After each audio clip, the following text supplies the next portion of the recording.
you joined Full Sail. We went and hired you because of everything that you've been doing in the industry. And you came, and that was around the same time that when we were launching the simulation and visualization program. Yes. And around that same time, I think you and Rob Cato were discussing how can we have students make a 6DOF platform. And I'm going to show what we're talking about here. And if you can explain what this is. Right. So when Rob and I, Rob was amazing. He hired me with this vision of creating this program. Yeah. And one of the things we would like the students to do was to create a 6 degree of freedom motion base. And that's what you're seeing right here. And these are used in car simulators, flight simulators, and if you've gone to any theme parks and gotten moved around, there's one of these under these, just much bigger.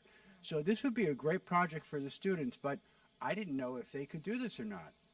Can you explain what are the 6 degrees of freedom that we have here? So if this would be if the front, here, so the front would be this way. So now it would be roll like you're rolling in a plane, heave like you went over a bump in a car, surge like you put the brakes on your car, sway like you're going around a corner, yaw like you're turning in a plane. Right. So those are the 6 degrees of freedom movements. And then through extracting data from a game or a simulation, you can mix these motions together to give you the type of motion in your simulation experience you would expect to feel during. So a simulation visualization is essentially a software engineering degree program where we have the hardware component. With the hardware component, yes. So to build this little motion base, the students utilize microcontrollers. They learn simulation software, which is SolidWorks. Mm-hmm. They learn digital fabrication, which is the Fab Lab, all the tools of the Fab Lab, and the 4 main forms of fabrication, which are additive, subtractive, forming, cutting.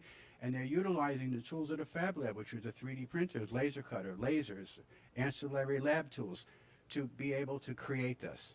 So one of the most fulfilling parts for me is when they finish fabricating this and they put it together, it's just a thing. It's a mechanical thing. It doesn't do anything. Mm-hmm. It needs to be programmed. The software has to be programmed to make it actually do something. Okay. So what you saw with it doing 6 degrees of freedom, that was a student writing software, programming the microcontroller for it to do that.